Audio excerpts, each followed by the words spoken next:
ઉજાવીને આવીથી જતા રહ્યા. એટલે સમયની કિંમત સમજો. સમય બહુ બલવાન છે. જે માણસ સમયને સાથે નથી ચાલતા ને સમય પછી એને સબક શીખવાડે છે. એટલે સમય બહુ કિંમતી છે. આ જીવન વારંવાર નથી મળતા. આ જીવન એક જ વખત મળે છે. અગર સમયને સાથે તમે નહીં ચાલશો તો તમે ક્યાંય નહીં ચાલો. સમયને સાથે યદि તમે નહીં ચાલો તો તમે પછી ક્યાંય નહીં ચાલશો. પછી કહેતા નહીં કે અમારો કોઈ ભાવ નથી પૂછતા, અમને કોઈ કંઈ કહેતા નથી. કારણ કે સમય તમારા હાથમાંથી જતા રહીએ ને એટલે પછી વારંવાર સમય આવતો નથી. જો અત્યારે હું મેંદડાથી મારા કટોકટીને સમયમાં અહીંયા આવ્યો અને કટોકટીને સમયમાં અમે અહીંયા આવીને પહોંચી ગયા અને આપને વચ્ચે બધાને સાથે અહીંયા બધા સત્સંગની વાતો કરીએ છીએ. અને સત્સંગ વસ્તુ એવી છે જેનું સત્સંગ વિવેક ના હોય. સત્સંગ કહેવા દેખાય ક્યારેક વિવેકની ઉત્પત્તિ ના થતી હોય એવા સત્સંગ, સત્યનું સંગ. સારા વ્યક્તિને પાસે યદિ આપણે બેસીએ તો એમની પોતાની સ્મેલ આપણા ઉપર આવી જતી હોય. અને સારા વ્યક્તિને પાસે બેસીએ તો એ કેવા સારા કપડાં પહેરીને કેવી સારી વાતો કરે છે તો આપણે એને વાત ઉપર પ્રભાવિત થતા હોઈએ. એટલે સત્યનું સંગ કરશું ને તો આપણે ઘણું બધું આગળ જશું. અને સમય જીવા જેવું છે. અને જો અત્યારે પ્રવચન કરતાં કરતાં લાઈટ પણ વહી ગઈ છે તો એના મતલબ એવું નહીં કે આપણે હિંમત આવી જવાનું હોય. સુખ અને દુઃખ આપણે જીવનના સાથી છે. સુખ પછી દુઃખ આવે અને દુઃખ પછી પાછું સુખ આવે. લાઈટ વહી ગઈ છે તો એના મતલબ એવું નહીં કે હું માઇક મૂકીને હાલતો થઈ જાઉં. મને મારું કર્મ કરવામાં કંઈ કોઈ અહીંયા બાધારૂપ ન બની શકે. યદિ મારી ઈચ્છા હોય તો, યદિ મારી ઈચ્છા ન હોય તો માનું તો તૈયાર છે કે ભાઈ તમારા સ્ટેજમાં અમે આવ્યા, લાઈટ વહી ગઈ એટલે એમાં અમે શું કરીએ. એટલે સમયને સાથે બધાને ચાલવું જોઈએ. સમયની કિંમત કરતા જેને આવડે ને એ માણસ આજે ક્યાં ના ક્યાં પહોંચી જાય. એટલે સમય બહુ બલવાન છે. અને સમય સાથે જે નથી ચાલતા એ પછી બહુ પછતાય છે અને અનેક પ્રકારની પ્રોબ્લેમમાં પછી ફસાઈ જાય અને એ પ્રોબ્લેમમાંથી પછી કે બહાર નીકળી શકે નહીં. આવનાર સમય ખૂબ જ ભયંકર આવી રહ્યા છે. આવનાર સમય એટલા બધા ખતરનાક છે કે આપણા દીકરા આપણા કહેવામાં નથી, આપણી દીકરીઓ આપણું કહેવામાં નથી. આ એક ફૂટ 1.5 ફૂટના જે ફોન આવી ગયા છે બધાના જીવન તહેશ નહેશ કરી નાખ્યા છે. આ બાજુ 2-3 બહેનો વોટ્સઅપ ફેસબુક ચાલુ કર્યા છે, આ બાજુ 2-3 યુવાનીઓ ફેસબુક વોટ્સઅપ ચાલુ કર્યા છે. અત્યારે તમારા સામે જે છે એમને તમારા લેવાની કિચપ કરવાની તમારી અંદર તાકાત નથી. પણ જે તમારા કામનું નથી એમની અંદર તમે તમારું મગજ નાખીને બેસો. એટલે કેટલું બધું દૂષણ આપણા મગજમાં ફૂટી ગયા છે એ આપણને ખબર નથી.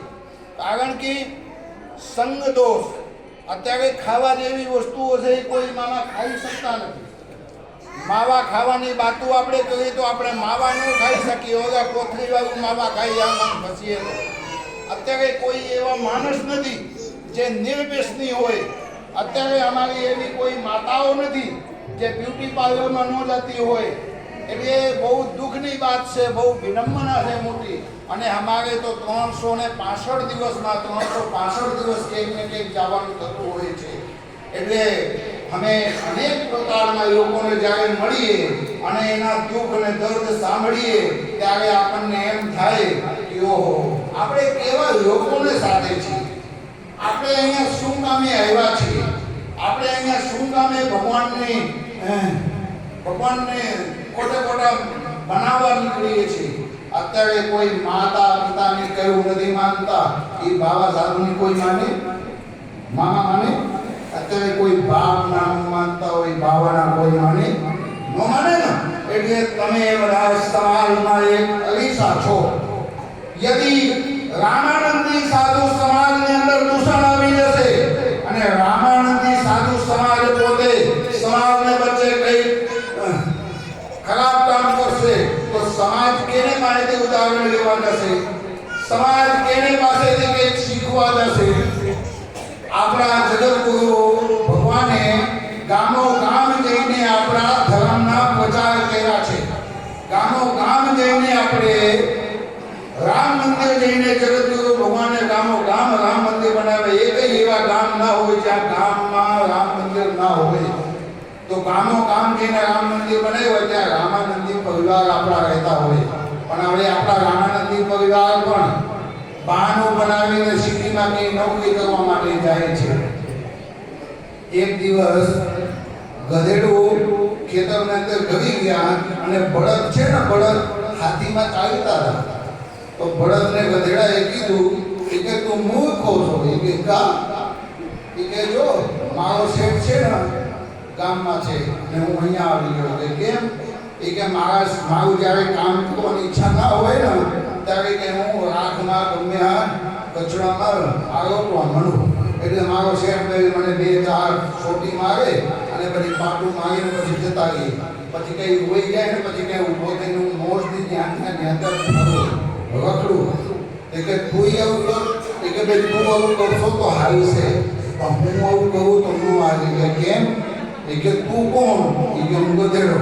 એ કે હું કોણ? એ કે તું બળદ. એ કે તારી માં કોણ? એ કે મારી માં ગધેડી. એ કે મારી માં કોણ? એ કે મારી તારી માં ગાય. એ કે હું આવું કરું તો મારી માના ભાવ લાગે. એટલે હું આવું કરી શકું, હું કરી શકું, કારણ કે તું ગધેડીનો છો અને હું ગાય માનો છું. એટલે કોણ કેના દીકરા છે એ એટલી ખબર હોવી જોઈએ. કદાચ ગામ આખું રામ મંદિર મૂકીને જતા રહીએ શહેરમાં રહેવા માટે. તમે રામાનંદી છો અને તમે તમારા ગામના રામાનંદી સહિત થઈને ગામની સેવા પૂજા મૂકીને સિટીમાં જાઓ ને તો તમારી સાધુતા લાગે. એટલે સાધુ પુરુષને પોતાના જે ઈષ્ટો હોય એની પૂજા તો ક્યારેય મૂકવી ન જોઈએ. જેવી રીતે ઓલા બળદને ખબર હોય કે હું મારી માના ધાવણ ન લાગે એટલે હું કામમાંથી બહાનું ન બનાવી શકું, એવી રીતે આપણે પણ